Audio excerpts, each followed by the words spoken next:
Hello there. You're listening to the Box Office Show. I'm Ryan Hill.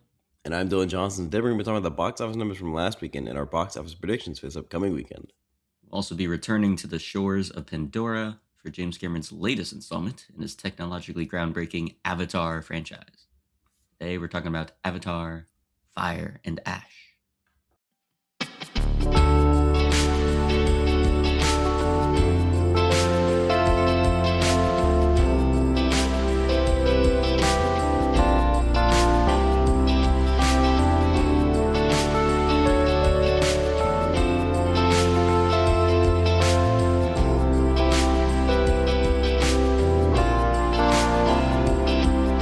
Some news we're gonna bring back a segment that has been dormant for a very long time. We're gonna do some trailer talk Wahoo! because I know in front of Avatar, Fire and Ash we saw these trailers. So Yeah, we let's did. chat about them. First of all, we got kind of a little sneak peek prologue thing. Not quite a traditional trailer, but definitely a good look at 4 to 5 minutes of Christopher Nolan's The Odyssey. I think it was a whole scene. I think it Indeed, was cut up. I don't yeah, think it the was cut scene, up in a way. Yeah, I don't think it's gonna play out quite like that, but they wanted to give us a nice little gist there. Mhm. Um, so, Dylan, what did you think? I think it looks cool. Yeah, I'm excited for it. I think it was very awesome.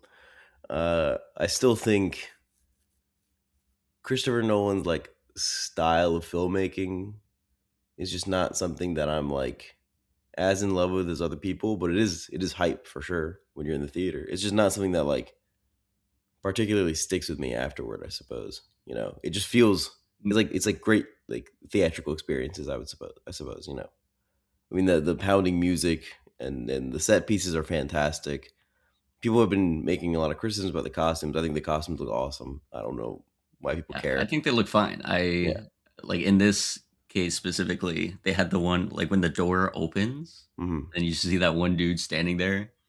It looked Benny incredible. Safdie. That's amazing.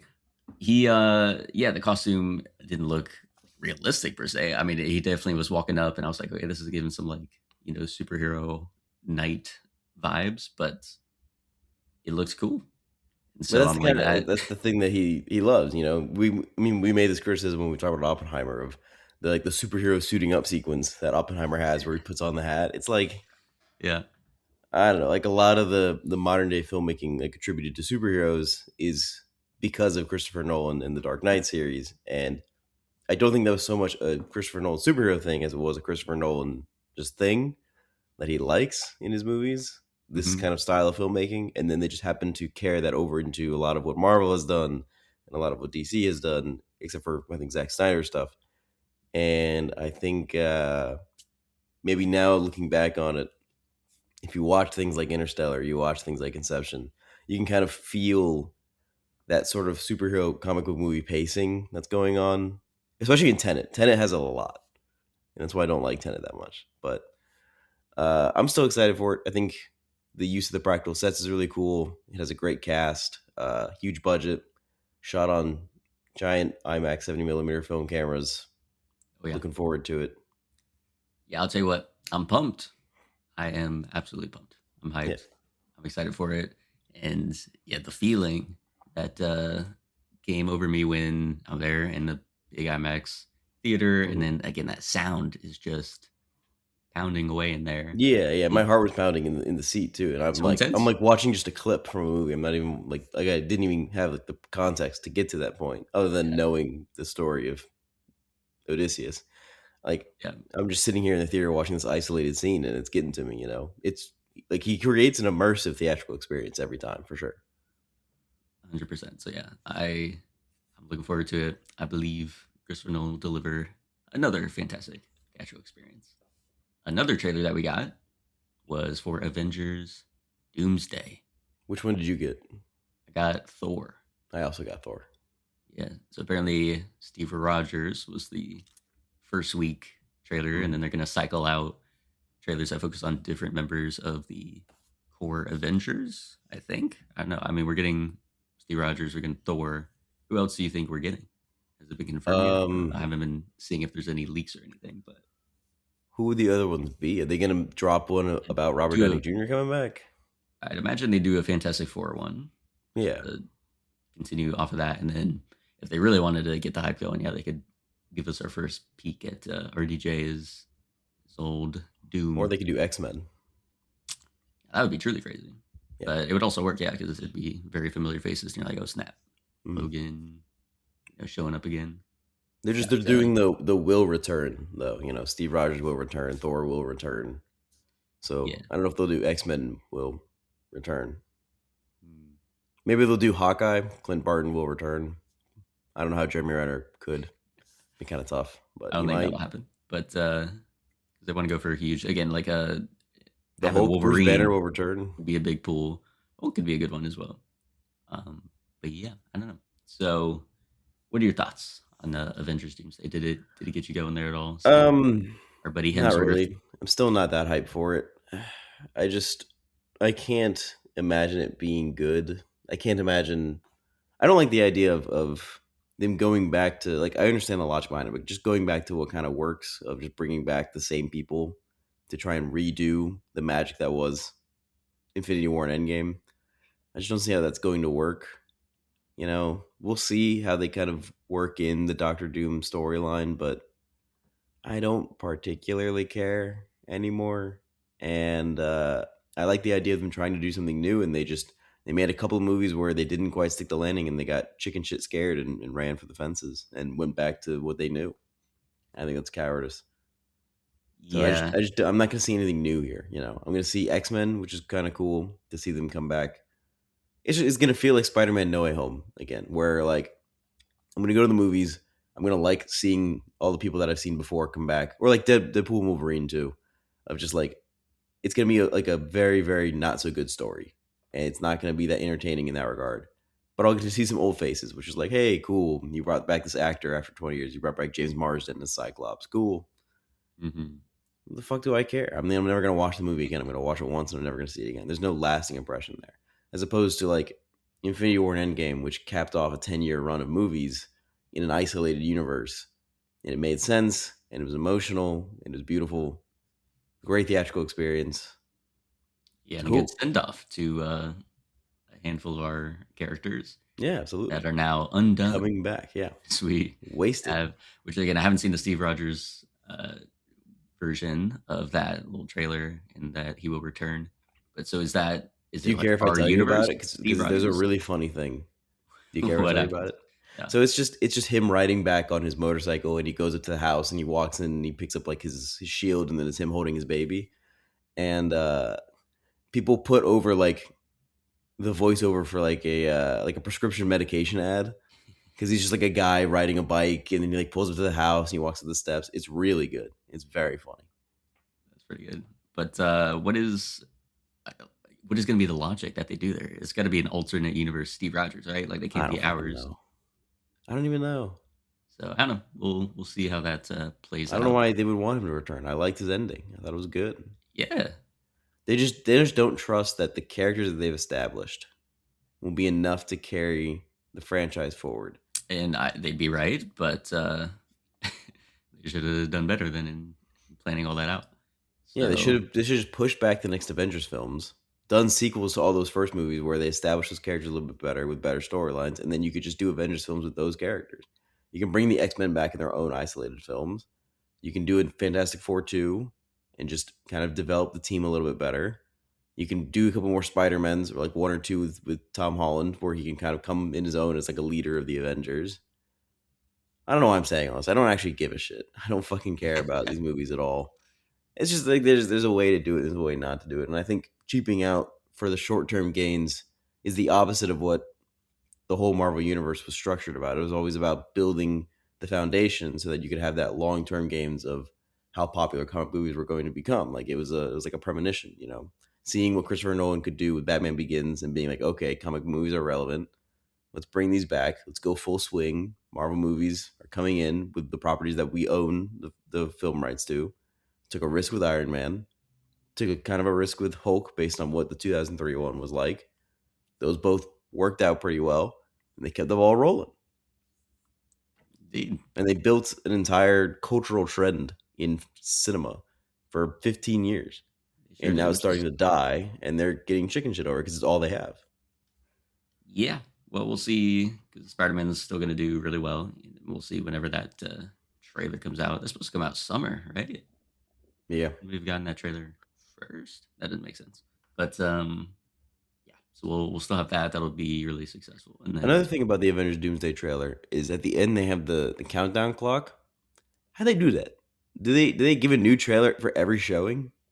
um It's no, like I mean accurate mine to the because second. it was not for me. I mean because it said because yeah, it was not accurate. It comes out December 18th next Mhm. year, and it's not exactly 365 days away. So when I saw it, Okay. it So it it's just not started accurate. from 1 year. It's like Okay. 12 months, and then it starts ticking down. Which I presume when the because when did Avatar or the yeah Avatar Fire and Ash came out what the 19th, and Yes. so if you went to the Okay. Thursday preview, so you're It there was December accurate. 18th, that would have been crazy. You would have been like, this is insane. You just saw Steve Rogers back, and then you got the countdown accurate to the day, to the second, everything.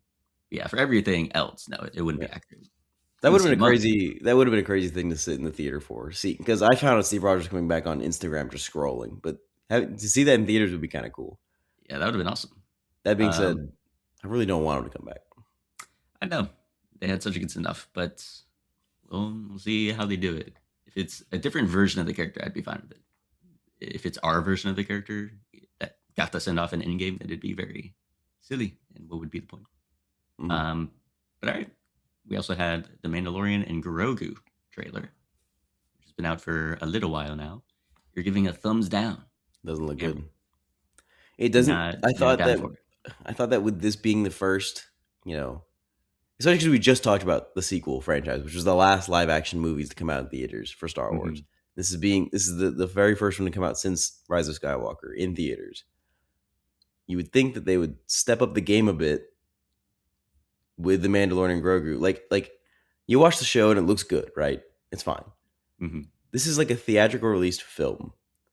I thought that they would step up the game and make it look better. It just kind of looks like a Disney Plus special in theaters. Mm. And we just talked about how great the sequels look. Like Yeah. visually stunning in most parts. Almost never is there a lapse in the CGI. And this just looks like the whole thing was just shot on the volume, like the soundstage they work on. And I don't know. I mean, if you have the budget and you're doing a theatrically Star Wars film based on a Disney Plus show, just amp up the tone here. You don't have to match the style of the show. Make it awesome. Make it epic. Make it big. It doesn't feel big. Mm. The closest they get to is the Coliseum pit, I guess, the champion pit, but that also just looked bad, Yeah, they have a lot of alien creatures, a lot of CGI creatures which is in fine. that But moment. it just looked like a Disney Plus special. It looked like it had a TV budget. Interesting. Well, my concern, and this is why the growing trend of the streaming shows having such massive budgets, having like movie level budgets, is because TV is looking too good. Mhm. So there's really not that big of a discrepancy anymore when you see something like The Mandalorian, like season one, especially. It looks way too good to be a TV show. So It does many look good. Yeah, things for a look way TV too show, it looks good to be great, TV shows. dude. Andor looks like it could be on the big screen. Exactly, because Andor it looks has just like Rogue One, and Rogue One looks great.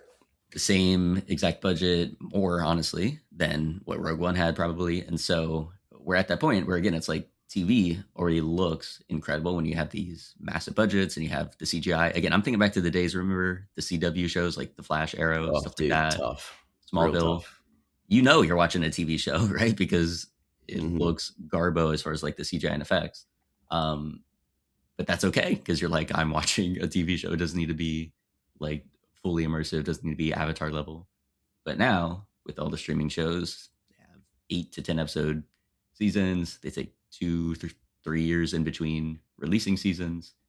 And a lot of that is because they're going full tilt with making it look like a movie, but they're delivering it to you on the TV screen. Again, this was my whole issue with Kenobi. It's like now we have Mandalorian and Grogu, which was Disney Plus original, which was successful on there, helped, you know, Hmm. revive the the brand, the franchise a little bit after Yeah, Last Jedi and then the Rise of Skywalker thing. So did really well there. And I think season 3 wasn't the best, but season 1 was really good. Season 2 was really good. Um, and it introduced Baby Yoda, introduced Mandalorian, so these two new like very iconic characters. Now, because they're like, okay, that was successful on streaming, let's revive the theatrical Star Wars with these two now recognizable characters. The issue is they were meant to be on that like streaming show. And Mhm. so in order to keep the feel the same, they can't do what you're hoping for them to do, which is like go even above and beyond and have a 500, $600 million budget or whatever it was for those like sequel films 10 years ago. So it doesn't look distinct from the TV show. So now you're like, why would I watch this in theaters when I'll just wait for it to go onto Disney Plus where the rest of Mandalorian Grogu Mhm. is already at? Exactly. So Which is always their plan too, is just to put it in theaters for like a month or a month and a half, and then just put it straight on Disney Plus, where they were going to make that real money. so yeah, so I'm very curious about what their overarching goal is because again they still have Ahsoka just going on Disney Plus. Are they going to do a Mandalorian season 4, or is it now they're gonna try and keep it like a cinematic franchise? I don't know, but it once again brings me to the the fact that Kenobi should have been on the screens. What were we doing? Yeah, and also not that story. Should have been Ryan's script. 100% would have been better. And hey, we could have cut it up into a miniseries too. It would have been better structured than the miniseries that we did in fact get. But alas, we can't have everything they want. That being said, it looks fun. I'm excited for it. Yeah, it looks fine. The story looks fine. I did not see Mandalorian season 3 though, so I have to watch that. Yeah, I don't know that it'll really be pivotal. I don't remember what happened in Okay, season 3. I'm So not too concerned then.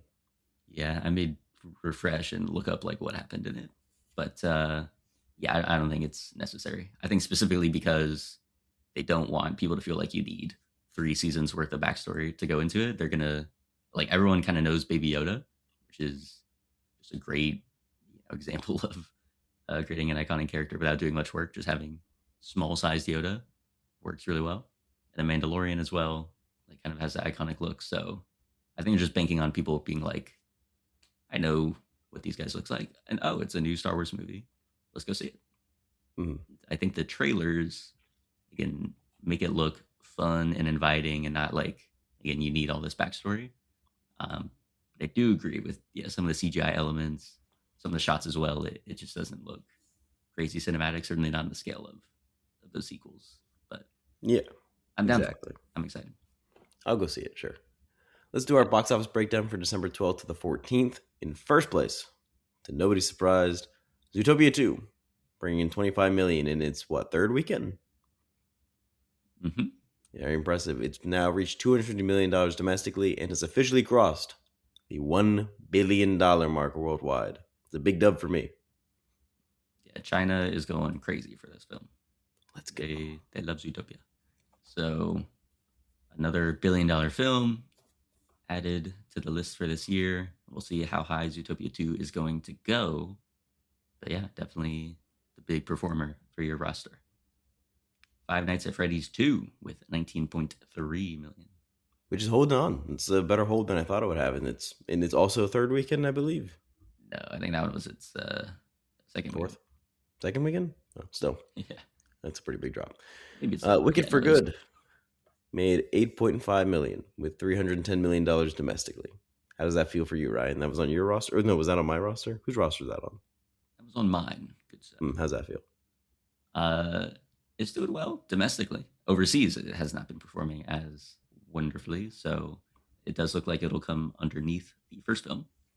But like I said, it'll fall well within the range of like that 600 mil spot where most of the films on our rosters are going to end up. So it's hanging in there in the pack and should exceed a few of the films on your roster. So it's doing all right. It's doing solid. But yeah, I wish more people would have had the pink and green fever. But oh well. Womp womp. Durandar with 3.5 million had a 76% increase from last weekend, which is crazy because there's no theater expansion at all. So I have no idea How's that why about? suddenly Word of that, mouth? that caught fire.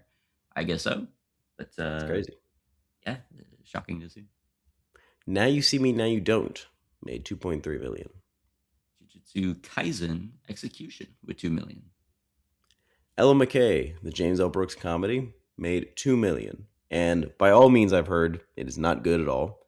But I'm grateful for its existence because they have negotiated that in exchange for giving James L. Brooks the budget to make Ella McKay, he now has to make a Simpsons movie too. So we are finally getting the long-awaited sequel to the Simpsons movie, almost 20 years later. That was how it happened. He was like, I need Yes. to make Ella McKay. And they were like, on one Yes. condition. He said, Yes. This is correct. fascinating. How the Grinch Stole Christmas, 1.9 million. Eternity, 1.7 million. And The Shining with 1.5 million, rounding out the top 10. It's an interesting re-release for December. The Shining. Yeah, It ends in the snow, I guess. it does. I guess possibly it was an anniversary, although I'm not sure that it was. But yeah, good for Stephen Did you King ever fans out see? there. Did you see Zootopia 2 yet? I did not, but I heard there's some sort of nod to The Shining in there. Yeah, you could double. You could back to back them. Yeah, for sure. Our box office predictions for December 19th to the 21st. Of course, the big juggernaut coming out is Avatar Fire and Ash. The Way of Water made 134 million in its opening just 3 years ago. And that was coming off of what, like 13 years since the original Avatar. So, Dylan, what do you think that Fire and Ash will be able to get in its D- release? Domestically, I think quite a bit less. I don't think it's cracking 100. Really? Yeah. Okay. I mean, Avatar is known for its amazing legs, not necessarily its amazing openings. True. So True. that wouldn't be, too terrible. Again, the original Avatar, although again, it's back in '09 money, but it made only like 70 million, and then Mhm. made 70 million the next weekend, and then 7 million the next weekend. So that's how it became the juggernaut Yeah. it was. But to So be fair, The Way of Water with 134 million in what was it, 22? It's a mhm. pretty good opening. That was really solid. It gave him a great, great start. So Fire and Ash, you don't think it'll hit 100 million? Yeah, probably not. But I think you get close. Yeah, Maybe 95 million. maybe a little less. All right. We'll see how it actually ends up. But once again, the important thing here will be how it holds over the holiday season and then heading into the new year. But this is the last film for the box office draft of this year. Yeah, this is Capping it. it off with the big holiday release. Of course, it's got to be Avatar. So, Dylan, do you think that Fire and Ash will be able to take me to victory? I don't know. It's really going to come down to Fire and Ash versus Utopia, I think. Who has no longer legs, how far each can get? I don't know. They're we're recording this a little late and they are very close to one another, neck and neck. So Utopia already $1 billion. Hmm. Avatar is certainly going to be $1 billion film. Certainly. At least $1.5 billion, probably. Yes. So Zootopia, I don't think we'll be able to get over 1.5 billion, or at least not by much. Hmm. Get there, but I would agree. probably cap around 1.6 billion. Avatar, Which if it is had the legs, incredible. could. Avatar certainly, I think, will cross 1.5 billion. We'll see. And I said that with Way of Water, I was like, that's the floor. I think Avatar, Fire and Ash, will still, the floor is 1.5. Now, does it hit 2 billion? No, You don't think so? no. It's not going to hit 2 billion. I think it's going to land between 1.6 and 1.7. I think I'm giving it 1 point for the purposes of our draft. It'll probably, I think the number will be like 1.85 billion. Mhm. I think final tally it'll be over 1.9 billion. I don't think it'll hit 2 billion, but I think it's very close. I mean, Yeah. just shy of it when all is said and done. But I think it'll be a couple 100 million over Zootopia 2, which will be more than enough for me to take the victory once we stop the count at the end of January in Yeah. 2026. To be So- fair, though, based on how the draft went last year, this came out a lot closer than I thought it would. I thought I was going to get demolished. I was not confident at all. And it came out like a little closer, I think. We will see when we do the final tally. I haven't done the math, but I think it'll be close enough, but I don't think I was ever in doubt again with Avatar, I Uh-huh. ain't doubting James Cameron. Okay, Big Jim delivers. So I'm expecting again a 1.8 billion something like that performance, which is still phenomenal. So Mm. we'll see how that shakes out. It'll be interesting to report on that over the next couple weeks, and then yeah, sometime into January, start of February, we will be able to determine and crown the winner of this Mm. year's draft. But all right, let's dive into the movie itself. Mm. Avatar: Fire and Ash.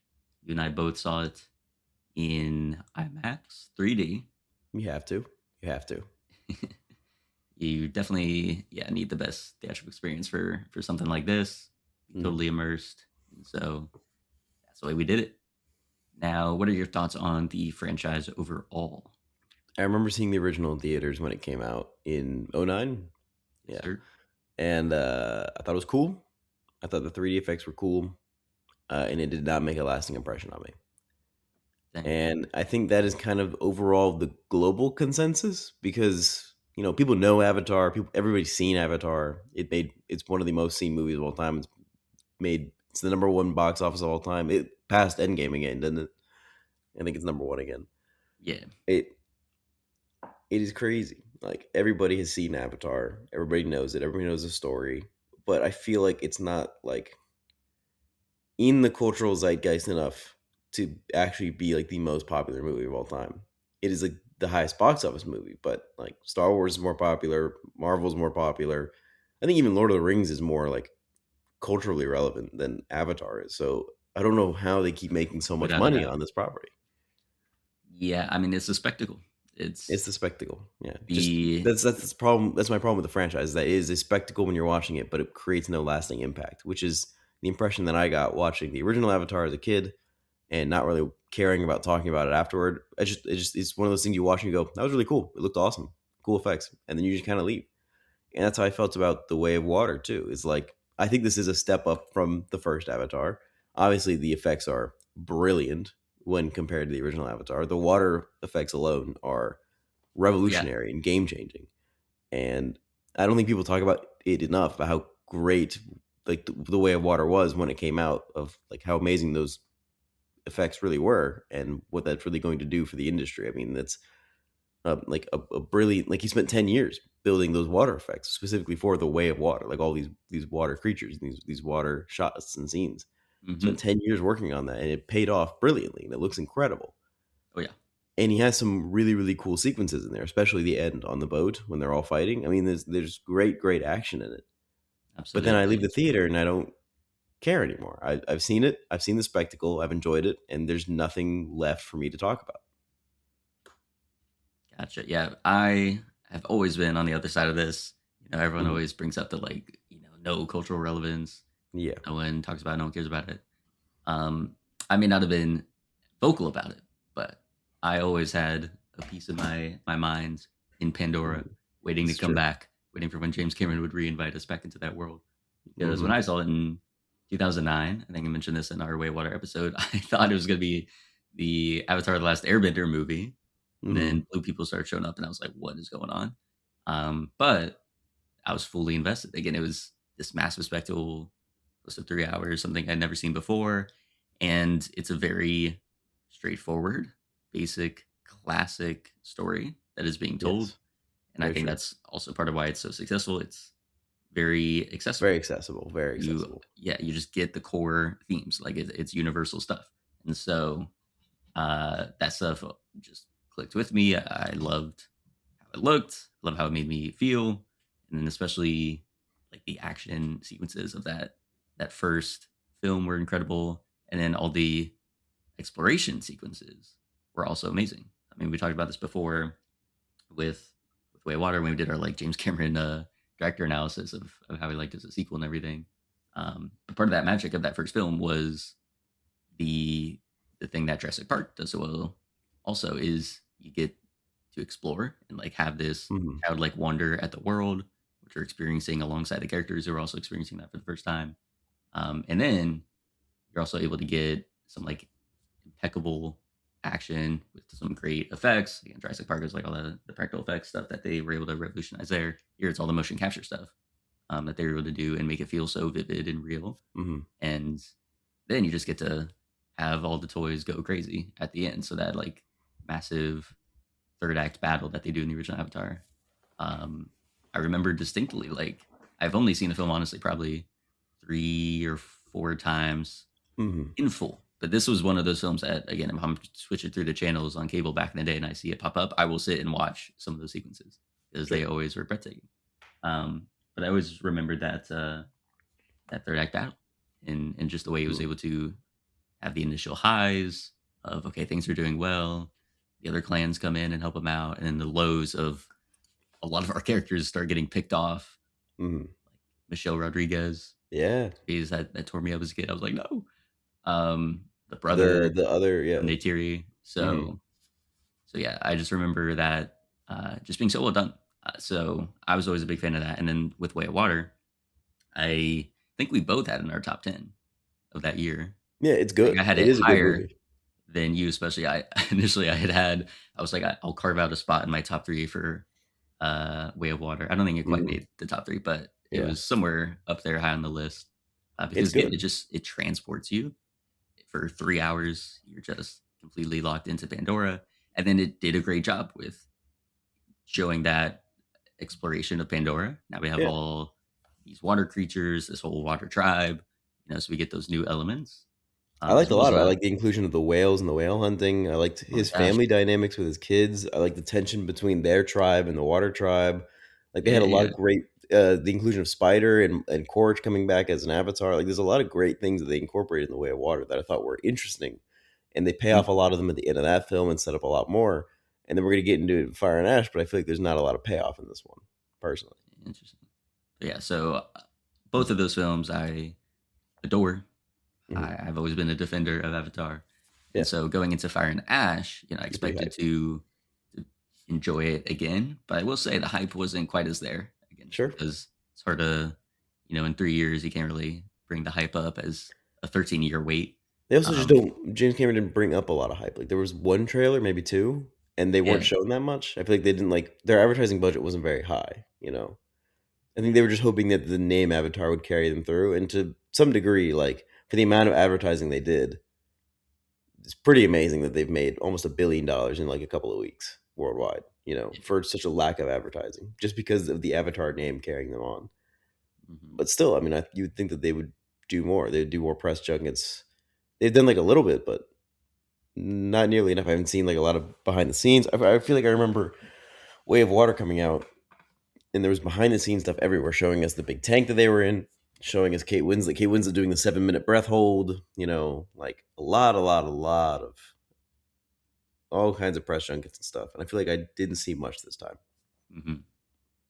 So yeah, I think there's just a difference in the level of excitement and anticipation going into it, which I think was inevitable either way. Even if they did like go out and out for their marketing campaign, I feel like I still would have been just a little bit, just whelmed rather than super excited as I was Sure, for going I into mean, Way of 3 years is Water. a long time. Yeah, Um, yeah, but again, it's not that 13-year wait of like waiting to see whether or not that decade long, preparation he was doing would really pay off.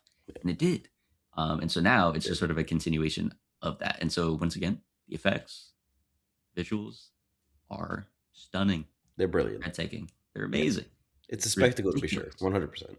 Yeah, it's ridiculous how good this stuff looks. There's many shots in here that it's just like, come on, like it's ridiculous. It just looks beautiful. So once again, props to Big Jim and all the team that helped create these visuals, bring Pandora to life. Looks incredible. Your initial reactions for Fire and Ash, Dylan? I'm not a big fan. Um, Mm, my reason being James Cameron is all about the spectacle, right? That's his big thing. He's all about yeah. the spectacle. All of his movies have been about that. And in the past, I've liked his movies because the spectacle has been great, and the story was at its worst sufficient enough for me to just enjoy the spectacle. Not Mhm. frustrating, not irritating. There's not many plot holes. It makes sense. I care about the characters. I can enjoy the spectacle. I felt that way about Avatar and Avatar: Way of Water. I think Avatar: Way of Water is probably one of his better like actual plots. I think the family dynamic and a lot of the character arcs that are going on there are actually really good and a step up from Avatar itself. And Hmm. I feel this way about Titanic, where you have this whole plot line of Rose and Leo, which is captivating, and it's like a very straightforward romance. It's not overcomplicating anything too much. The forbidden love, and then you incorporate the incredible spectacle that is the sinking of the Titanic, that I think makes it so great. I feel that way about Aliens, which is like just a very straightforward.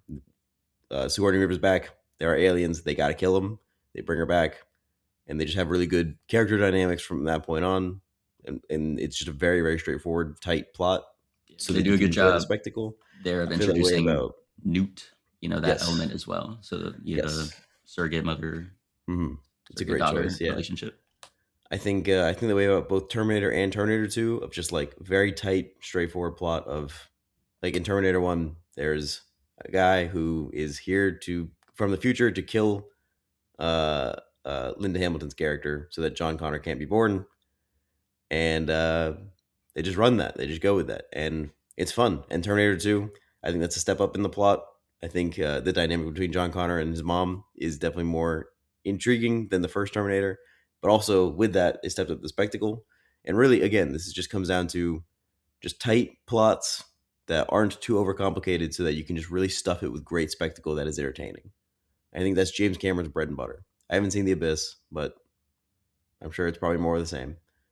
With this one, I feel like they were trying to capitalize on what the Way of Water set up, which had a lot of great character dynamics, a lot of great character arcs, and had a lot of things to pay off in terms of Spider and Quaritch, in terms of Kiri and her history and who she is, in terms of Jake and Neytiri and how they handle their son's death and how the whole family handles their son's death, and then kind of what the um, humans do in retaliation for the end of the Way of Water, how that kind of overall plot to the whole series kind of continues. And I think they spend so much time trying to do that all in one, all in this movie, trying to pay off all of it, that they kind of lose the sauce here. Mm. And I think the problem was, I think James Cameron really felt like this could be his last one and that he might not get four and five. And he wanted to create a story that kind of ties it all together by the end to where if four and five don't get made, you still have a self contained trilogy. And I think he did technically do that. I think if four and five don't get made, everything is like all the major plot points are somewhat revolved. There's still a little mystery about Kiri and her connection to the All Mother or whatever it is. Awa, yes. Awa, yeah. And I think there's a little bit of kind of vagueness about the end of Quaritch here at the end of the movie, which we'll get into. I just think I think it's cheap to kind of end it to have this big franchise just to end it on the third one because you're scared that you might not get four and five made. I think you should have just really fully gone in with leaving it on cliffhangers or just like not fully resolving certain things, like setting up more stuff to be paid off later. And if it doesn't get made, it doesn't get made. And I think it just gets overstuffed, like trying to resolve character arcs here. I think it gets way overstuffed. I think Lowok's journey, not entertaining. I think Jake and Neytiri, I do not think their issues are quite resolved by the end of this. I don't think they have enough time in the story to really kind of solve their issues here after the events of Way of Water. Uh, I think the whole thing between Neytiri and Spider is too quickly resolved.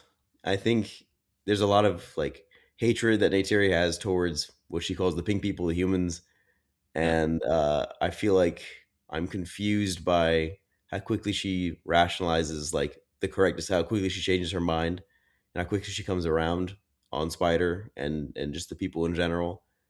I don't know. I feel like the pacing was off. I feel like it was paced horribly, Oh. and overall for a movie that's 3 hours and 15 minutes, what happened?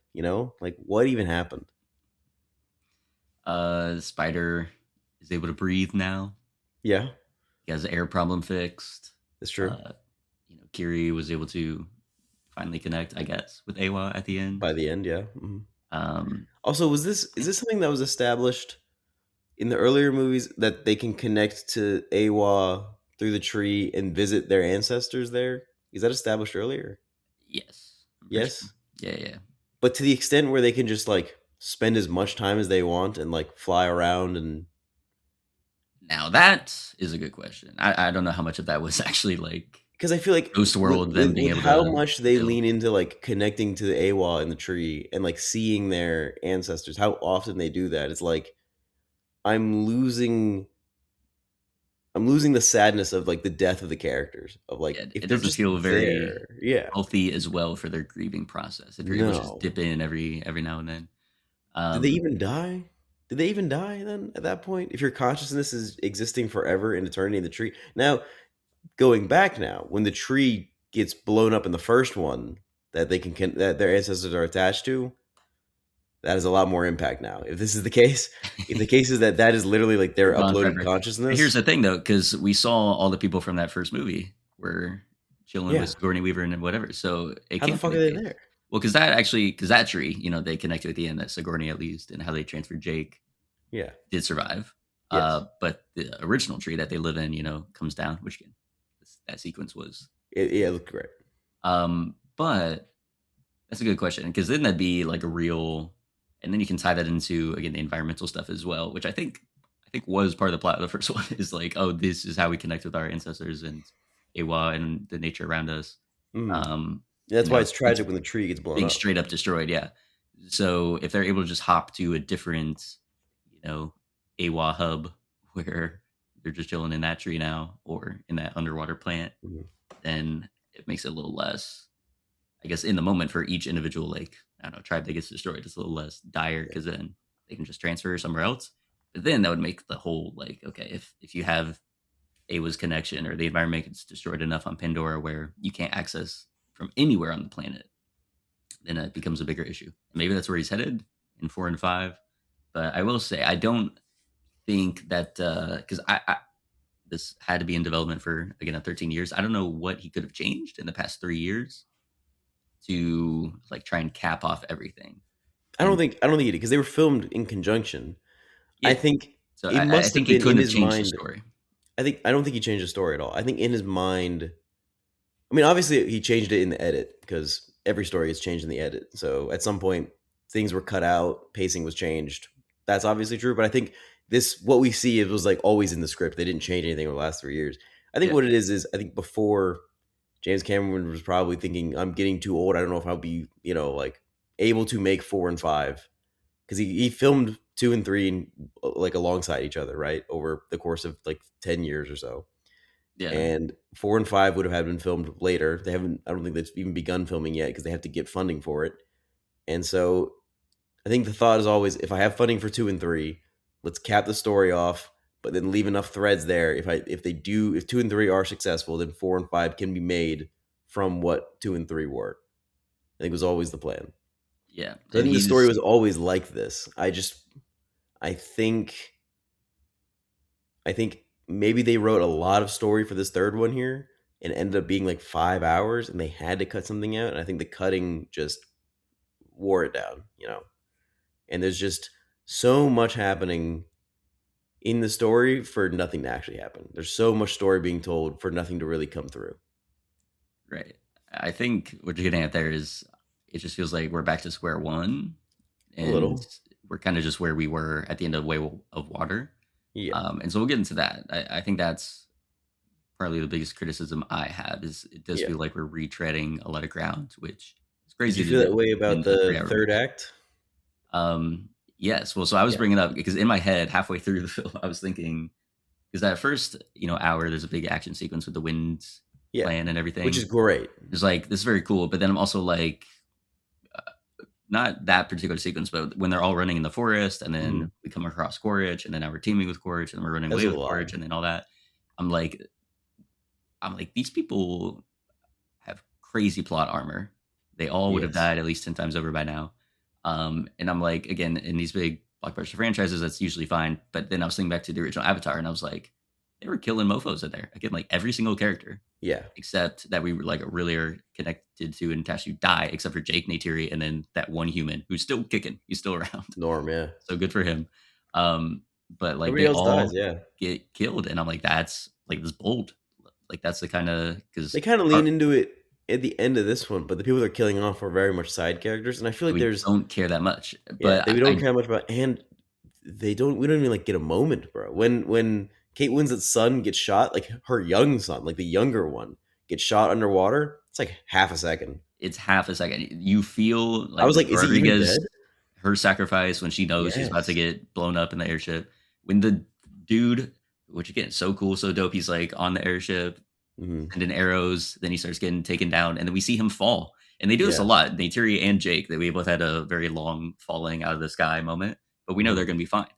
With that gentleman, Neytiri's brother who died, we get an extended period of seeing him fall, and the music is crescendoing and it's all sad and everything. Exactly. The chanting, I You love that in recall the it and first everything. one. Did they do So that at all in this one? they do. I think they played the same like score from that original one, at least part of it, or maybe they did some sort of homage. But I was like, they're like playing the same beats from the original here. Yeah. Um, and it's funny because I just defended The Force Awakens a couple weeks ago of like it's not that similar to A New Hope, and if it is, I don't See, care. see, This time, I that's think it why I is a have to problem. take a stand here. Is even if I find this movie entertaining at points, I made the criticism of The Force Awakens. I have to do it again here because I've seen a lot of things online where people are like, "This is like the history of sci-fi." All sci-fi movies and sequels, like they're retreading old ground intentionally. It's all about like cycles of events. They say that about the Terminator movies, say that about Star Wars, hunting that Death Star a bunch. Like, yeah, you can make that argument that sci-fi movies do tend to retrot a lot of the same ground when they make sequels. But as a movie lover in general, who has seen many trilogies of films, I'm allowed to be a little critical here. I think the idea of coming with an original idea is more important than uh, appealing to whatever kind of story structure was established in an original film. Right. And so I think for me here, it does become a bit of a problem just Yeah. because I don't think it's set up quite as well with certain, again, as we talked about here, like the character deaths don't hit the same because they're not quite as attached. And even in just the filmmaking itself, they don't spend enough time And also, they're just in the tree. emphasizing the death. They're just in the tree. They're in The the tree. whole He opening says, "Hey, sequence cuz." like defeated it for me when he's flying around with his brother. What is his name? Loak and Nateum, that's AM. They're flying around, and it was just like I thought it was like a the what is it dream, called? A dream? Not even a dream. I thought it was like a a scene memory. previously. Not a memory. Yeah, memory. Sure, whatever.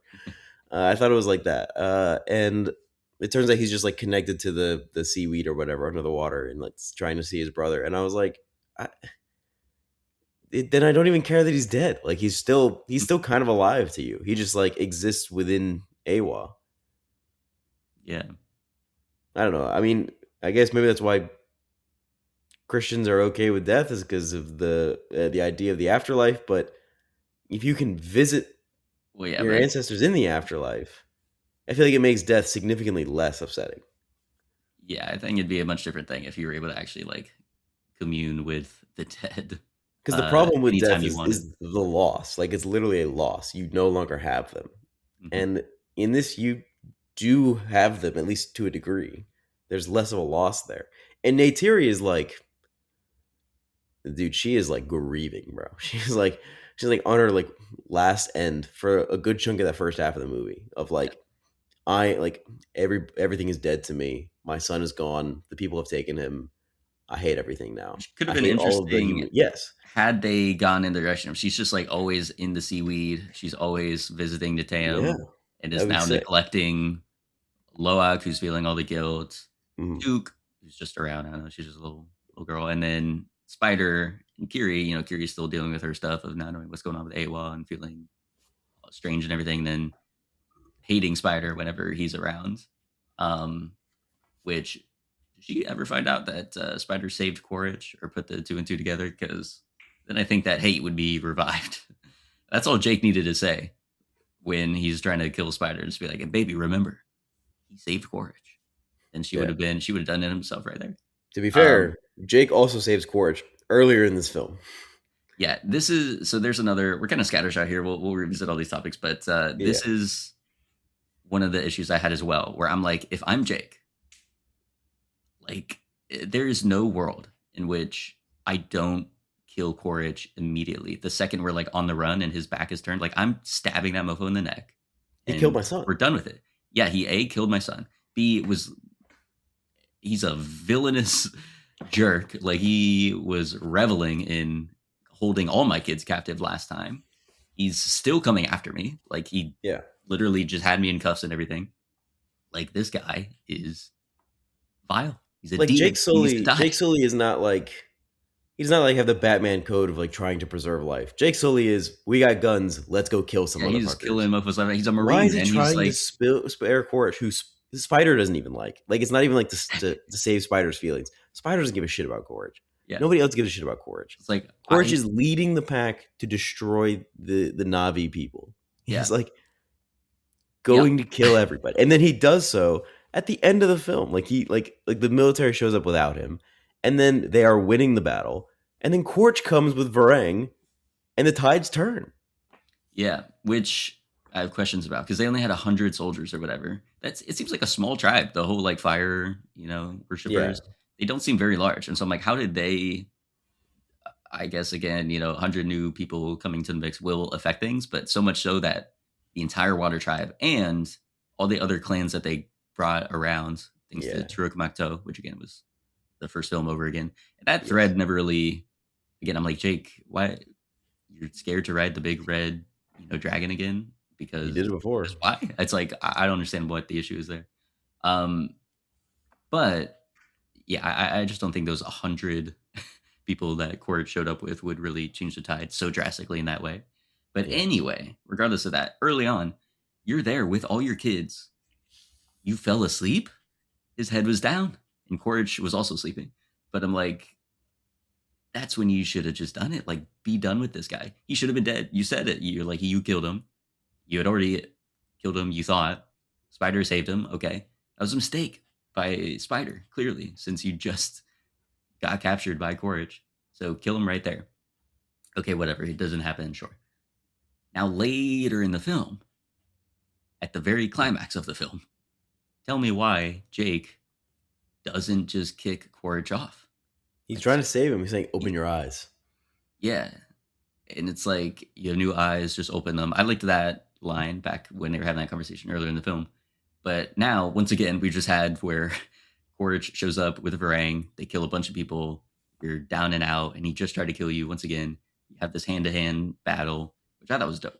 I really liked that action sequence. I thought that was very new and interesting. Them on Mhm. all the floating rocks and the blue and purple Sure. magnetic field. What was that? They like definitely did some random expository line to explain what that was, and I missed it. And I'm just like, what is this thing that's a magnetic field destroying all the metal? I don't know. Looks cool though, which I guess was the main point. But Quaritch is there. He saves Quaritch and Spider. Now they're just sitting down. Neytiri shows up, ready to unload an arrow into this mofo, and Jake says, "Wait, Bro. Kill him. why? Why Kill would him. he say wait? You should have kicked Quaritch off, Yeah. or when Neytiri shows up with the arrow, bow and arrow, just be like, let loose, like Like take him out." I could see, based on how the way of water ends, a continued storyline where Spider is the one trying to save Quaritch now that he's an avatar and trying to convince him of like the beauty of the Pandora and of the nature and of the Navi people. I could see Spider taking that course. But Jake, Jake just wants this motherfucker to die. They killed him once. He spent the whole last movie trying to kill him again.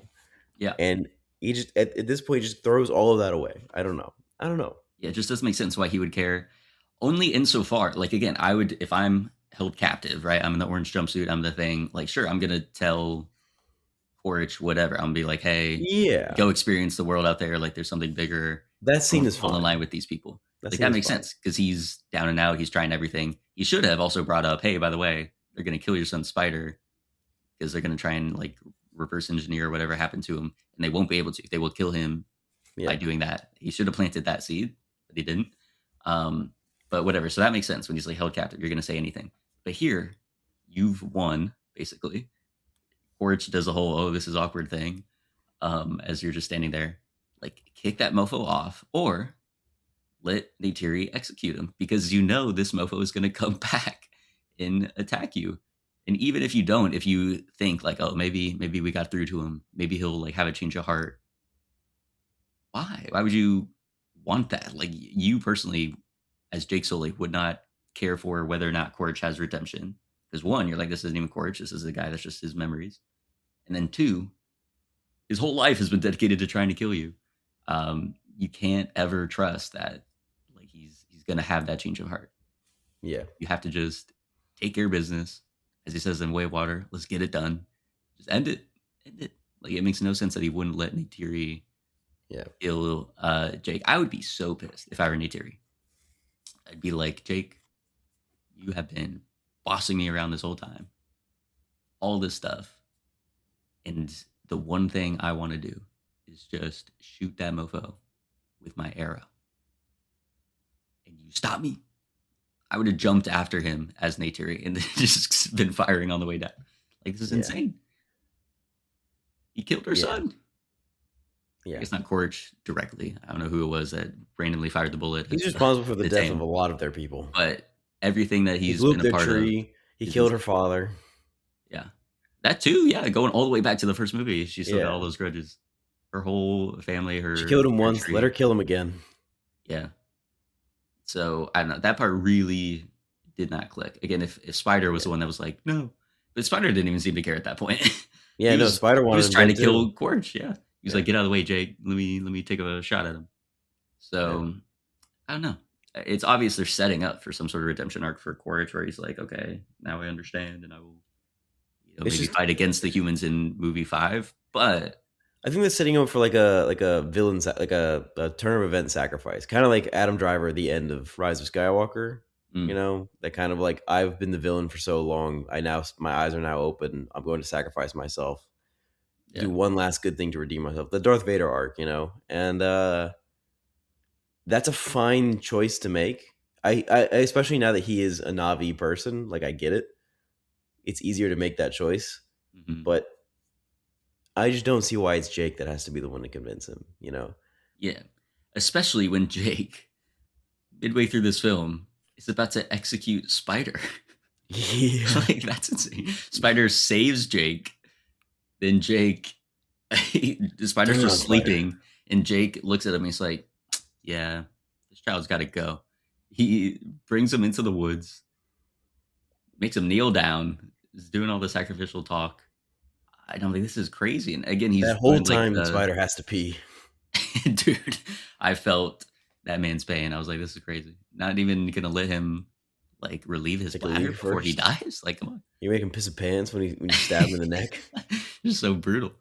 Um, but Jake is, yeah, like about to execute this guy, and he's thinking in his head, he's like, okay, for the greater good, because if they understand how to breathe the air, then they'll never stop. They'll destroy this world.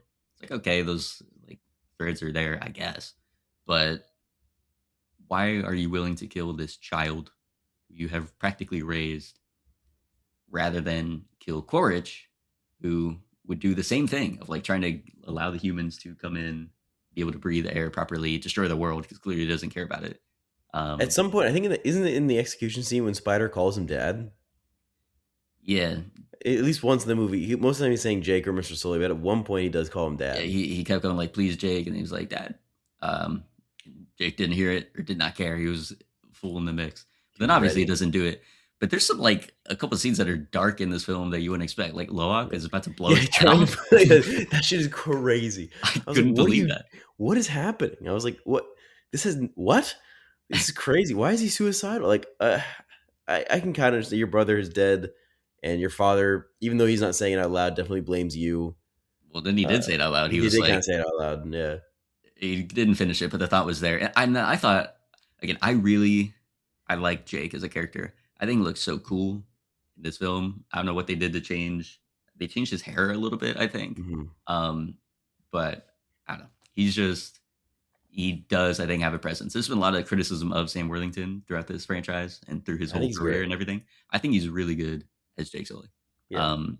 And that's just, yeah, this like father who, again, like he is unable to really break out of his like human past. He's so tough on his kids, like his sons, particularly Mhm. Loak. I think that like dynamic is very compelling. Yeah. But yeah, he like says that to Loak, doesn't apologize. I'm like, Jake, say you're sorry right now, dude. And Yeah. then he did not.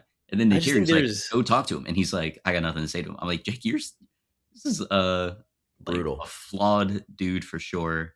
which is fine. Um, which I think is there's an I compelling, think but I'm there's like, an my guy. inconsistency though in his criticism of like he is upset that he's not wearing his comms at first when he goes out riding when they're with the air people. Understandable, Mhm. get it. You're upset at him over the death of your son. At this point in the story, you're not saying it quite out loud, but it's that tension is still clearly there. You blame him because the two of them, like what they, I can't remember the end of the way of water. They ignored his directions and went on the boat anyway. Is that what it was? Something like that. Well, because they needed to save Spider, Hmm. and yeah, I can't remember the exact like plot details of how they end up on the thing, but I think they're getting attacked because Took, I remember, was like hiding in underwater clamshells or something like that as well. Like all the kids were in peril at Yeah, that point in time. So, you know, but the whole thing is their whole the two of them. The arc that they go on is that Jake Sully is mad at Loak for disobeying orders, and he blames the death of Nateum over that disobeyal of orders. And he like restates it multiple times. You're not listening to me. You're not listening to me. He says so when he interjects at the meeting. He says that's when he blows up, and he says if you listen to me, he wouldn't be dead, and things like that. yeah. And and then Loak goes on his own journey. He disobeys orders once again because at no point in this movie does he ever actually obey orders. He disobeys orders again to go find Payakan. And I guess that does ultimately have a payoff where they come back and they convince the whales to fight. Mhm. I'm just not convinced that their argument was convincing. Yeah. Wait, you don't think when the whale showed up at the like council meeting and was When like, "I have Payakan been shows up, hurt." yeah, I Mm. I don't know. I feel like don't the Elder Whales already know all this already? That's what I thought. Here's the thing. So I did not rewatch Way of Water before going into this. Did you? No, You did not. Okay. So again, it's been a 3-year gap. I yeah, didn't, refresh myself with any kind of like video. I should listen to our podcast again of Way of Water yeah, just sure. to get the refresher, but did not. I really thought, I guess it was just PyCon. I thought we already went through like the whales giving up their, nonviolence credo and then deciding to No, it attack was the, just the people. Payakan. It was just PyCon. So that when they were like having that argument earlier in the film, I was like, have we already done this? And then I would say like, yeah, because that's why PyCon got outcast in the first place. But Mhm. PyCon was attacked himself. That's why he has like scars. So he would have communicated to them like, "Hey, I would have died. The only reason I survived is because I fought back." So I don't know Yeah, why this. I guess because it's the one whole surviving family has member been of a wiped different out. clan. Yeah. Yeah, maybe that's what They're gonna kill made all it of happen. us. What's the point of sticking tradition if we're dead? I guess is the Yeah. argument. But I don't they know this. I feel like the whole idea is that no matter what, violence begets violence, and they would rather die. That is the whole argument of the Elder Rose that we would rather die than commit an act of violence. Like they can kill us, Mhm. and then they just—it's like a barely an argument, and then they give in. Now, are And those then whales carnivores or even herbivores? Because hey, the plants are very yeah, connected to Awa in Pandora, so they got thoughts and feelings. I think the So argument was violence for just the sake of violence. Because it's I not mean, even violence for sake of it, it's for self-preservation, which is also why you would eat other beings, right? It's because you again, need I'm to not survive. I'm not the whales. I'm not I'm not I wanted defending I want to dig into this, whale philosophy. I'm Okay, not the defending Tukun. the whale philosophy of Pandora. Who's the Socrates of the Tukun? Okay, and let's I'm start. not Let's defending the just way of ask the whale. questions. Okay. My argument is I don't think their argument really stands water compared to the tradition and like Uh, philosophy that these elder whales Pro have defense stuck to. whales or the elder whales The non-violent? pro defense whales, I don't think their argument Okay. because I feel like they're just too stubborn. Like the elder whales are too stubborn to give in over just seeing a damaged whale who says that his clan has been wiped out. Right. I don't see that as being the thing that convinces them to abandon thousands of years of whale philosophy. Mhm. They could have maybe explained it better had like if they're because they Again, migrate there's and just not everything. enough If time. they're part of an ocean that's so far unaffected by the humans, so they're like, well, we don't believe like the scale of the issue is actually that drastic, Yes. and like, yeah, we've had run-ins, but ultimately, we can outrun them or something. And it's like, no, we are like facing extinction. Maybe that would have worked. But again, I feel like Sure. They don't in the way of explain that. water, they all the whales knew how dire it was, Yeah, but they were still choosing not that's what I'm saying. to fight back. Exactly. So that part was So a then, little so then iffy. that ties into the whole evolution of the character journey for Jake and Loak. Is at the end, Jake goes, "Loak, you did that. You convinced the whales to fight with us. Like I couldn't do that, but you did by disobeying my orders. I believe in you, son, and I care about you." Like they have that character resolution of their tension, Hmm. and it's based on like an argument that I think is stupid because he shouldn't have he shouldn't have convinced those whales. They did everything they could, and those whales should have been too stubborn. It's like literally just for the plot, for the sake of them having a character resolution. The whales are now willing to fight.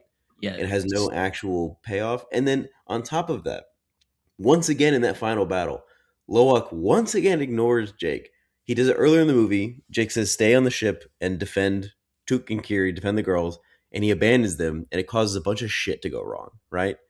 Everything goes wrong. They only survive because they have plot armor.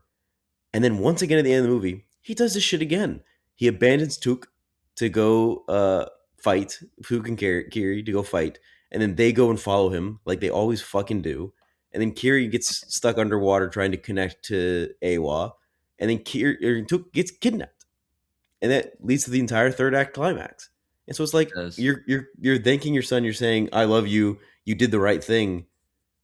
When he fucked up again. He fucked up again and caused the entire third act climax of them being stuck on the ship again. Well, to be fair, Took was told to stay behind, and she jumped in anyway to help Kiri. Are you saying So that children have agency and shouldn't be governed? they have some agency. I would Not say in a if crisis. If you're responsible for that child, you stay with that child. I mean, yeah, I look. The whole point of Jake saying stay here and protect the girls is that he and Neytiri have to go off and they have to fight and maybe even die. And he needs to, the only way that he can do that and make that sacrifice is if he knows that the rest of his family is being protected by Loak. And that Yeah. doesn't happen if Loak just ditches, which he does every single time. Yeah, but he was the one that wanted to stay. Kiri was the one that wanted to go. And then again, I would say Took has been through enough drama with the Way Water and this one, earlier in the film of Fire and Ash that, Mm-hmm. she should know. All she has to do is just stay put and hide. Like Uh-huh. that, pretty simple orders to She follow. doesn't do it. She disregards because, I mean, that runs in the Sully blood. They all disobey orders. I mean, Slowly stick together. Neytiri was told not to raise the bow when Jake was trying to like give himself over. And then she still shot towards the ground, which I guess made for a cool moment, but I still feel like that would have caused some Some chaos in a tension. moment. Somebody would have fired a gun. Someone would have, yeah, been like, oh, okay, like arrow fired, we're returning fire. Shots fired, shots fired. And then she goes and single handedly, solo, goes and saves Jake in that like midpoint, you know, Not single handedly. They sequence. had the help of the whale biologist. They did. So this was my issue with that part because it was like four disparate things going on, all dependent on a whole lot of coincidence and Yeah. convenience. Where again, Neytiri shows up at a certain point, right around when that whale biologist is finally taking a stand. Which was he in the second movie? Was he watching this all go down in the second movie and then still decided to stay and not resign or whatever? Yep. But good for him. We need some whistleblowers, so he makes a stand. Spider also gets out at the exact same time. It's a lot of things happening at once A lot of things happened at once, but all of them were like without independent of each coordination. other. Like I would have Yes, without liked any coordination. whale biologist freeing Spider or allowing for Spider to get free Freeing somehow. the whale biologist frees Jake. Then Jake is protected by Spider because they won't shoot at him. Yeah, And then they're both picked up by Neytiri who happen to be there. If any one of those three things didn't happen, nothing's getting done. they would have been toast. So I would have liked more of like a cause and effect chain between each of those things where like Neytiri went and knew where to go because she was notified somehow. And then again, Spider and the whale biologist somehow are working together. That would have been Um, cool, yeah. like that would have been fascinating. But then we also get, I just don't, and again, every film, every blockbuster, there's some level of the plot armor, and you have to be like, whatever. But I really don't see how Neytiri would not have gotten shot down when she showed up, and then how her and Jake, I guess Spider, because then Courage would have been the one like defending them. But there's just no way they make it out. Like they're in the home base of these people, and they can't shoot down one single like dragon that's flying around. it just wouldn't make sense. And so that's also why, like, okay, she went in with really no plan. Like she shows up, goes into Varang's tent and like holds her knife, and then gets found out immediately by Quaritch, and then runs away, escapes all that fire, somehow hides away enough, and then still ends up where Jake is to be able to rescue him. It was just a lot. It was a lot to be like, okay, sure, that's how it would go. Which was similar to how it was in the beginning of the film as well.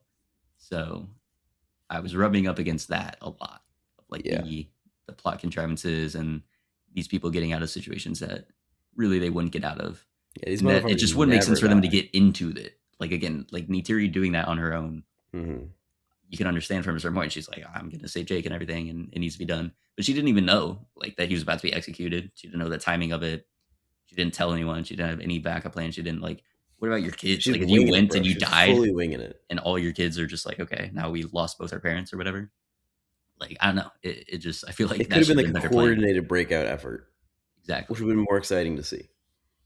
Exactly. You could have incorporated Norm sneaking in as a human. Yeah, that would have been cool. Give them Been something to do. interesting.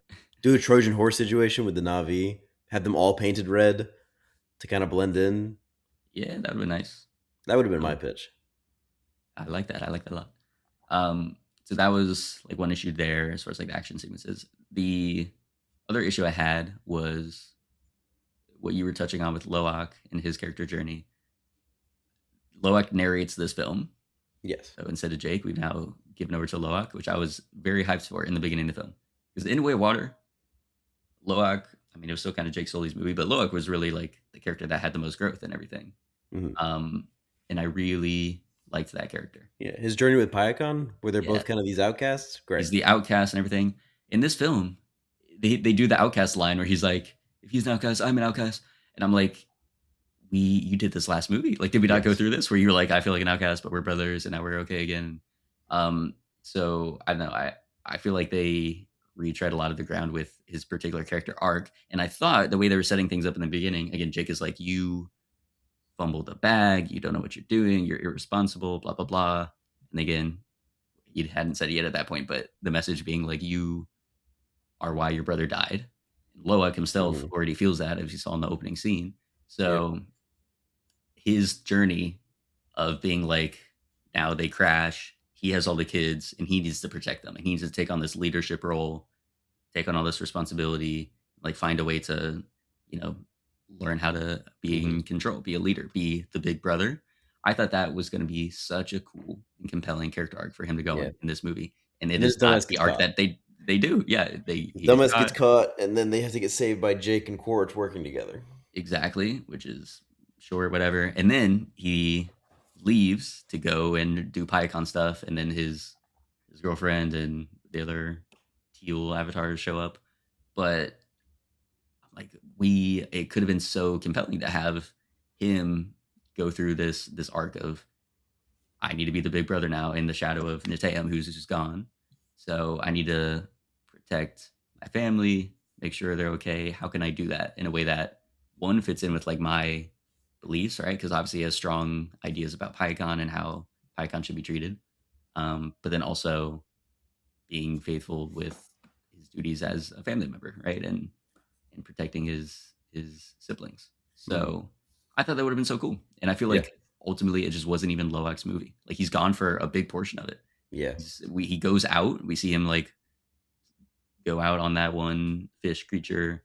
He starts reciting the thing from the Way of Water of like, there's no beginning, no end, blah blah blah. And then he's pretty much gone until those people show up, and then now Mhm.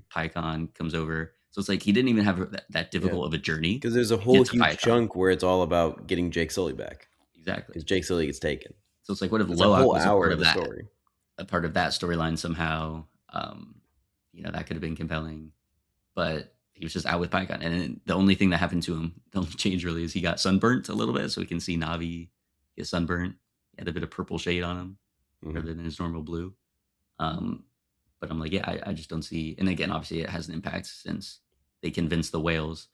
But then that doesn't even have a big impact because then they start getting destroyed They by get the diced up, bro. 100 Varang people that show up.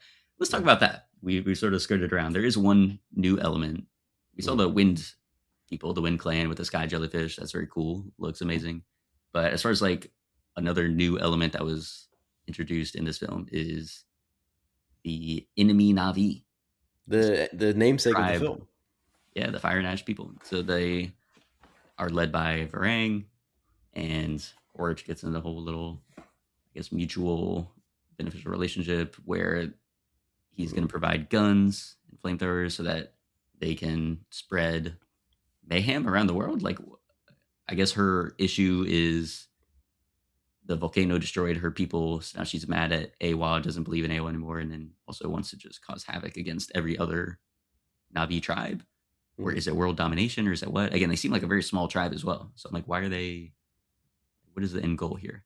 But anyway, he's like, I can give you the They're world. just like cultish. They're cultish about fire because of the fire destroyed their people, and But like, they why want to spread exactly? the fire. And why do they gravitate? Because she says she's like, oh yeah, they destroyed our people, but then now I have The mastered the fire. fire I is am the more fire. powerful than Awa, so fire is the greatest power on the Mm. planet, and so she is the fire because she has to be the greatest power on the planet. She's a big ego. Also, I'm in love with her. It is that a red flag? It's got to be a red flag, right? Maybe I've been hearing. You're not alone. I've been hearing a lot of I'm stuff of very people that attracted are to Varang. very Yeah, attractive ring. I don't see it. You know, she's a crazy, you're just a good psych, guy, Ryan. You're a good crazy guy. pyromaniac, This wiry isn't your framed, type. blue cat alien. Is blue cat alien, crazy maniac, pyromaniac your type? Yes. All right. Yes, it unfortunately is. The more you know. There you go. I'm not going to find that on this planet. I will be leaving shortly. Yeah, one day. But yeah, so I don't get that part. I think I love the function of the tribe like coming into it because I think Yeah. it's compelling now because it's always been the humans, right? These past two movies, but now we get Villainous Navi is a good an idea. enemy Navi tribe, which would make Mhm. sense. Again, if there's that many, we don't know, I guess, how many clans there are. There's enough. Information really hasn't been given to us, but there would have to be some clans that are not chill with each other and they would constantly Mhm. be fighting and warring and whatnot. I do like the bait and switch they do where they're on the sky jellyfish and you have the story cut to Quaritch and he's like, we found him, let's go get him. And then you have the enemy riders are coming in and they look up and you think it's going to be Quaritch coming in to go kick some ass and try and take Jake Sully again, which would just be a retrotting of every story event leading up to now. And then it's the Ash people coming down. And it's like, oh, cool. This is something new. This is something exciting. Let's see how this plays out. And they're like brutal.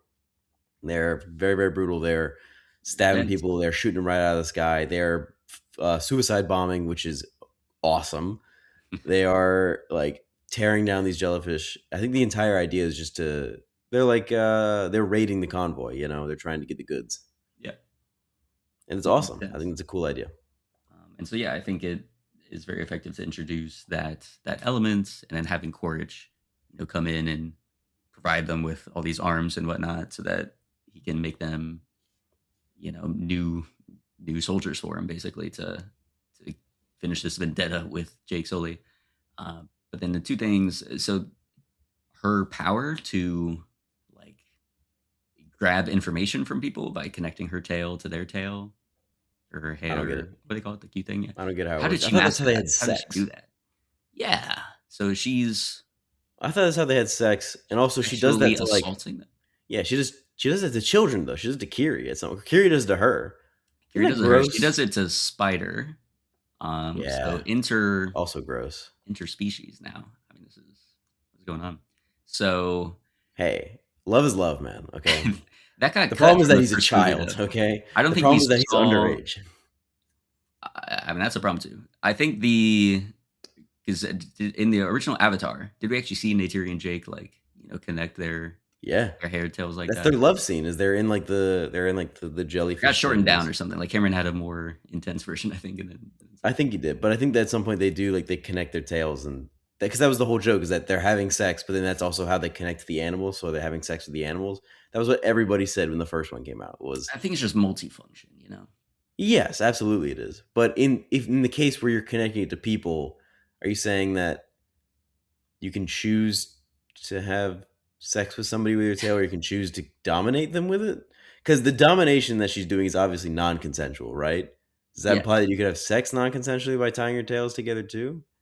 no, that's pretty terrible. That's not good. Yeah, I think again, I think there's the a lot of function is horrible more. implications going It's like on. kissing, right? Like so, Okay, obviously, there's different ways that you kiss people, right? You don't okay. kiss your family the same way that you would kiss your significant other. This So is this is a good point. Yeah, okay. it's that sort of way. I don't know how visually, they Kissing for kind of show that. information though. You just start convulsing. See, and then that's why Kiri doing the whole, you know, She does it whatever back she to her. does for. I mean, yeah, Gives but her a so taste why of her couldn't own medicine. she? So she is able to do it, but she has like strong connections with AWA or whatever. So it would make sense that she'd be able to like reverse Yeah. it. But I would don't know anyone why else be Varang able can to do it. reverse it or resist it? She said that to Quaritch.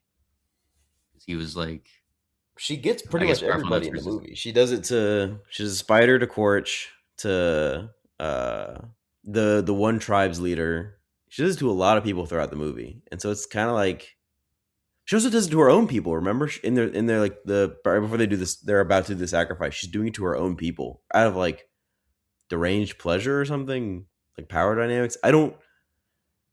I do not.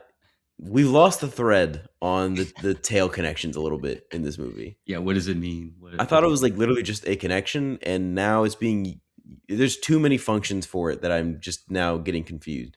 Yeah, because it was supposed to you connect to AWA somehow, right? Like the trees and whatnot, or other animals, but to connect to other people to be able to control them Yeah, is shocking. But then again, she was extracting information or something, or was she only just like torturing them I don't with the know. tail in order to get information out of them?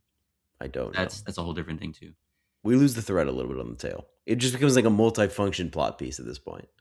You can Yeah, connect the tail, and something can happen out of it as a result. Is what I'm learning. very true. Going back to Spider being a child, so Kiri, who is the immaculate Uh-huh. conception of Sigourney Weaver, Uh-huh. who Played by Sigourney Weaver, who's 70 years old.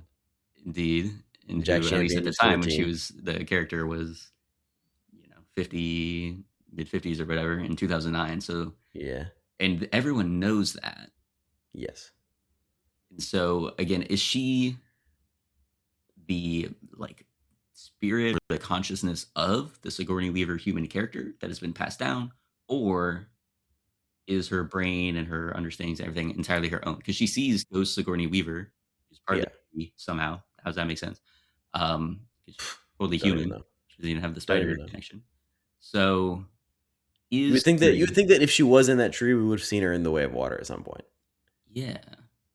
And so is Kiri, however old she's actually supposed to be, or is she again a 55-year-old woman in the body of a 14-year-old Navi child with She special is powers? certainly All that. she is certainly a 7-year-old woman playing a 14-year-old child, That much we know. and that is abundantly clear watching the film. I felt this way about The Way of Water, and I do feel about it in this movie. Like Sigourney Weaver is doing the best she can. I think they should have just recast it with a Mm, child to play really? like if it was a human, you wouldn't have Sigourney Weaver pretend to be a 14-year-old girl. You just get you're just getting away with it because they're CGI blue people, That'd be you very know? fun. Like for the kissing scene between her and Spider, they had to do stand-ins because otherwise that's gross. Jack Champion was 14 years old when they filmed that. It's wrong. So I don't know. Maybe Well, that's like an alert, a red and alarm going off, saying maybe we should have just recast this role. here's the other thing with And then you could have had Sigourney Weaver just appear as her human version in the tree if she was going to be there the whole fucking time anyway. And that way Sigourney Weaver could be in the movies and get paid. very Get her cool. back. I just I don't know. see. I My interpretation is that it's not the consciousness of a 55-year-old in a child. My interpretation is that it is a clone. She says clone at some point in the movie. I think it's a pretty accurate description because she seems to have her own consciousness and her own memories and has none so of the previous oh, but ones. distinct one. So none of the previous ones. Okay, Yeah. because Quaritch is a clone, but is meant to be like okay, Quaritch. So you have all the memories and whatnot. You're supposed to act like him, the personality. He's an avatar. He's not a Kiri clone. doesn't have any of that. Well, his avatar has been joined with a cloned version of him somehow, and so But Kiri. no, that's his avatar that they made while he was still alive that they never used because he didn't want to be an avatar. And they Mm, were able to upload his consciousness somehow, because in the original Well, movie that's they what I'm do talking that. about. How do They they do do it? that for Jake Sully. I guess theoretically the humans can do it because they've been putting human consciousness in avatars since the first one. They were just somehow able to transfer it permanently, But which that's like a wasn't the case live in the first transfer one. because you have to stay hooked into that one machine thing, and Mhm. if you get It's also not permanent, so I messed don't up, really know the science behind how they got Quaritch in there, but they did. it's a potent mix. I'll tell you that. It's a potent mix. um. Anyway, I My kind of like favorite line in this movie is when is a Quaritch line when he's like on the drugs on the psychedelics and Varang cuts his chest and he goes, "Hey, that's not cool." I love that. yeah, He just that goes was he really goes good. full hippie as soon as he takes drugs, dude. And then he goes Yes. completely native for the rest of the movie. He's dressed like an avatar. He's dressed like a He's Navi just person. taking off all the clothes and whatnot, Yeah. then gets He's the like war no paint longer on. and they say that Edie Falco goes, "Look at yourself." And he's like, "This is who I am now. I You think should that scene you was do fun. best not to interrupt." It was again a very like, what are we doing situation? Like, what would I have thought if I was 9 watching stuff like this? Like the Loak trying to blow his head off, and then Quaritch and Varang taking drugs together, getting psychedelic, and then That was my favorite scene, about to or get one of in my on favorite it. scenes in the movie. I think that shit was awesome when they do drugs and she's like seducing him and the camera's going crazy. Yeah, it was pretty That fun. shit's awesome. But with the Curie and Spider thing, so I think it is funny that Sigourney Weaver is like voice acting the character. I think it's fine. Again, it adds to the element that she's like very different She's from doing the Hawk, right? performance She's capture at not points too. a child, so it like makes sense and work out. Their relationship though, just doesn't connect, and this is partially because Jack Champion, bless his heart, because they had to do, apparently he had to like do the performance capture, or not the performance capture, but be there when everyone else was doing the performance capture, and then had to come back years And react later it. to do all the stuff. So yeah, he was 14 probably when they were doing all the performance capture stuff, probably for the first movie, and then he had to come back a couple years later, and then in the intervening time, so a couple years ago, he had to come back and then do all this stuff for Fire and Ash. And so that can't be easy, unfortunately, with great respect. I just don't think that the performance abilities match how important the character of Spider is to the story. Like he I would agree. becomes such a critical part, not just like again the emotional, you know, center point between Quaritch and Jake, where we have to believe that Quaritch cares enough about this kid to actually like, you know, go against Spider. his need to kill Jake Sully multiple times, right?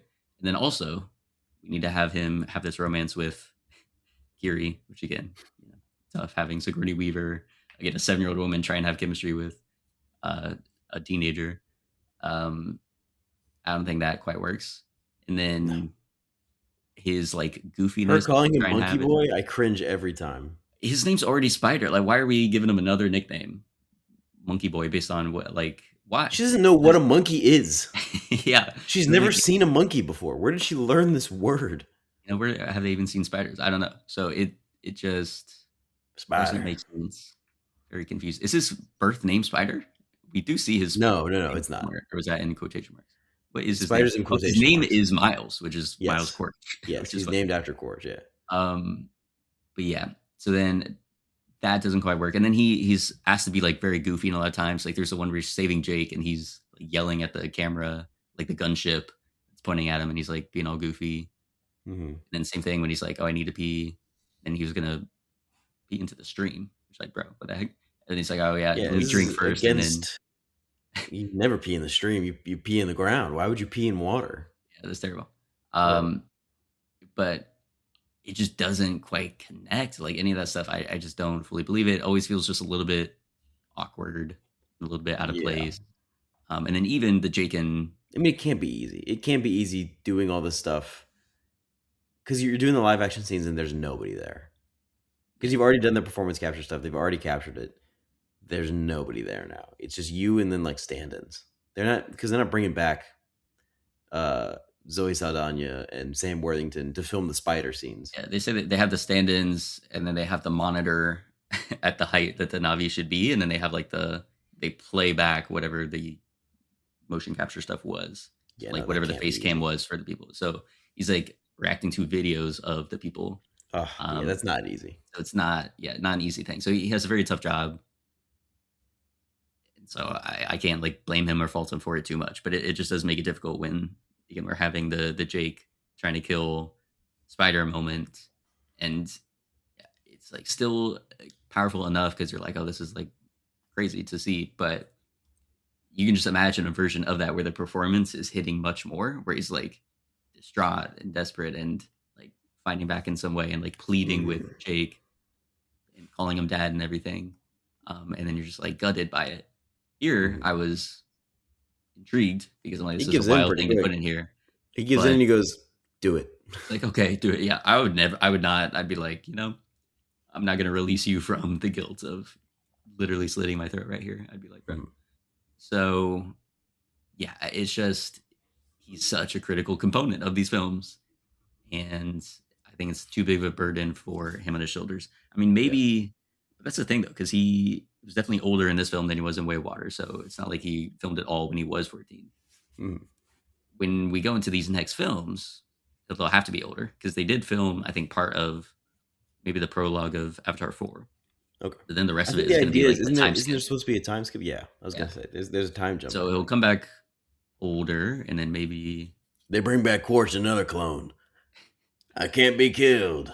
Do you think he died in the, because they didn't show him die? They So didn't show him. I thought at the last second he was gonna like land on Varang's wing beast or whatever, but they didn't even show uh, that. They just show him falling into the there's that. fire, and it's Varang like got away too. intentionally ambiguous. She Yeah, got Varang did away, get away. which again, if I'm Kiri, I would have. Did Edie Falco die? Is she still on the ship when it crashes? I don't know. There's an over I the think shoulder she may shot of have been. somebody that looks like Edie Falco, but then they don't show her face. I think it's also intentionally ambiguous so that you could say she did die, or if they do make Avatar 4, they can bring her back and say she didn't die. Yeah, The only death in this movie that is notable is the whale hunter. Is the only one where they take their time to really make sure you know he's dead. yeah, yeah. Take it all the Everybody way else is down to like, the, I yeah. guess also Kate Winslet. Kate Winslet's death is also like notable. Oh yeah, yeah, yeah. So again, I just I don't know what was going on in Neytiri here, where she's having like the racism arc, I guess, against Spider, and then she goes to save Jake, and then has to like deliver the baby of Kate Winslet, and then hold on to it. It's like, what are we doing here? I What don't is know. Now they the get a new baby. overarching thing? Yeah, she has another baby. Like the family's gonna get bigger. No, no. Um, I think Cliff Curtis's character is gonna watch the baby because they've did still he got family. survive? Was he there at the end? He's there at the end. Yeah, he's there. How Like does do everybody's we get there. a feeling about him? I don't know if that one, the kid, uh, was his kid that died or not. It is. Yeah. So his kid died and his Yes. And his wife. wife died. No feeling for him whatsoever. No emotional scene. Nothing. Yeah. Well, There was not even an emotional reaction from because the daughter, who's Loak's girlfriend, watches her brother get shot and killed yeah, she's underwater. just like, and then that's it. Yeah, it's like half a second reaction, and then we spend a good 45 seconds to a minute watching the whale hunter get dragged down to the bottom of the ocean. I'm like, we couldn't have saved we couldn't have saved that screen time for like an actual like character that I give a shit about. I don't give a shit about the whale hunter. You could have just blown up the boat and I wouldn't have cared. I would have been like, great, he's dead finally. He's not the He, villain I want to see have a great death. so Jake and Loak, they have to go save Took, which felt very reminiscent of the end of The Way of Water, where some of his children are captured on board, and then Mhm. they have to go on board, and It then literally like if in 5 years when it's been a while since I've seen these movies, if you just play one of those scenes at the end where they're on the ship, I wouldn't be able to tell you which movie it was. yeah, They're at night. They're by the same location. They're in the same location internally. It's just by the water tribe, and they're on essentially the same type of boat with the same characters. mhm.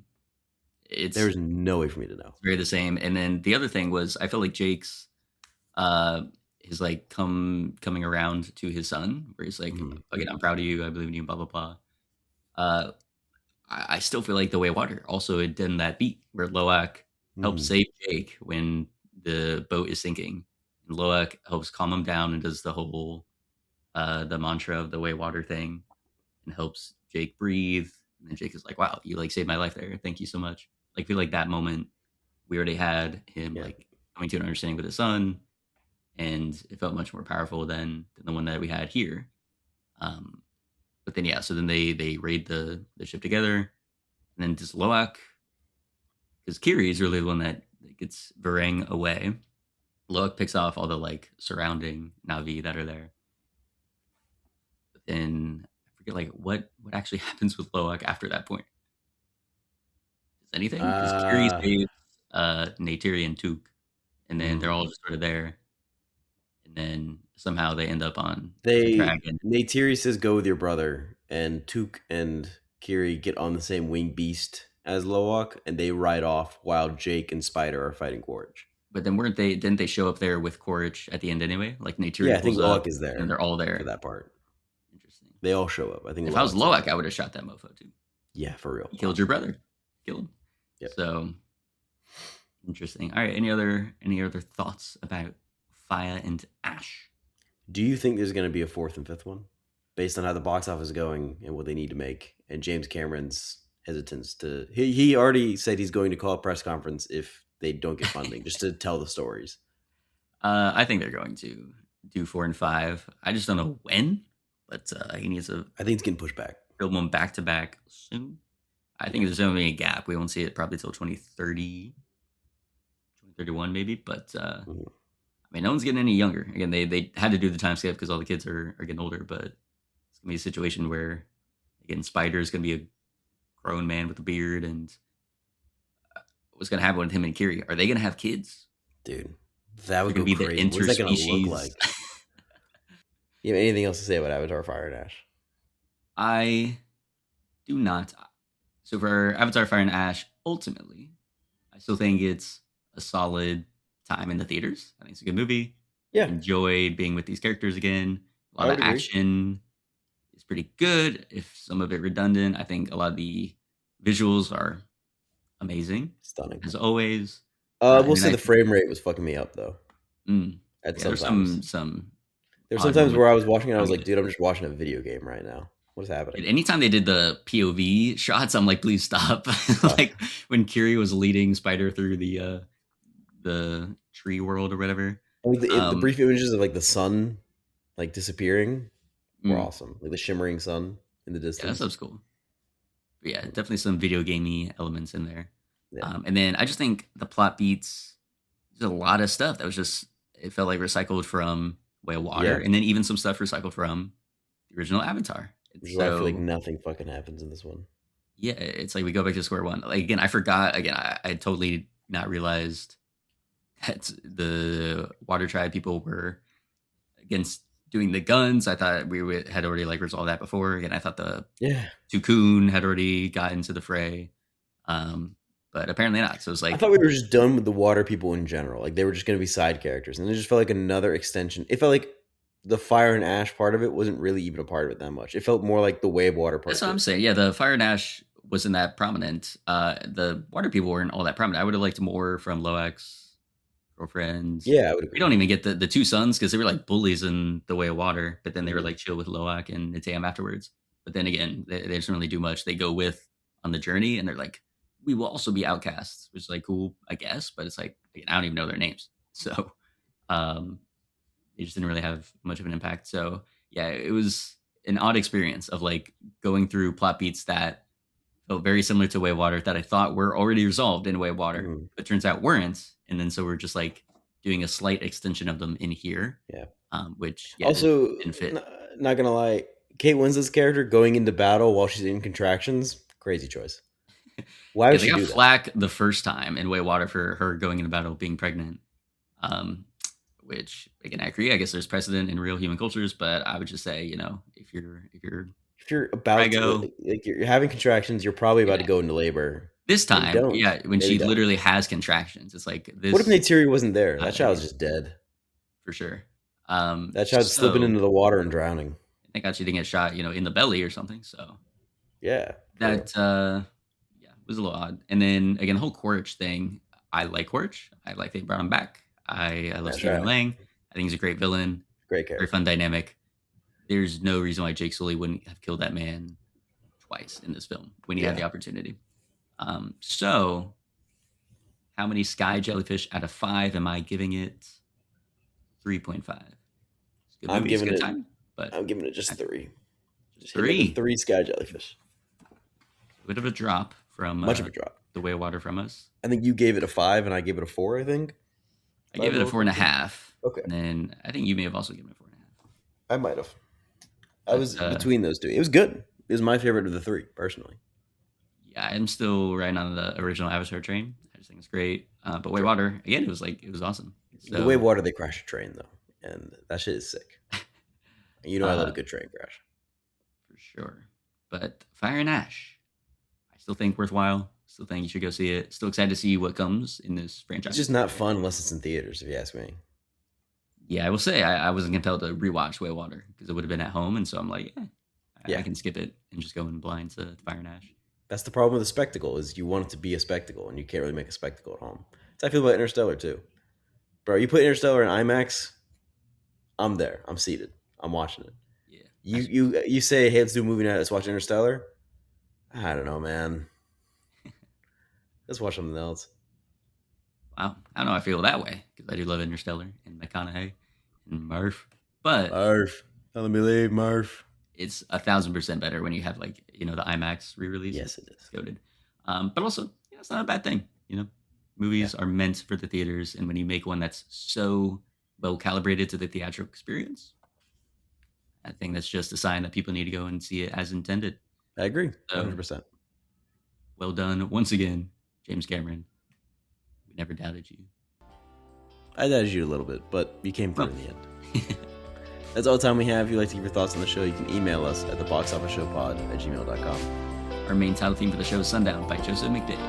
If you like the show, please give us 5 stars on whatever podcast app you're listening to, and be sure to tune in next week. Have a great rest of your day.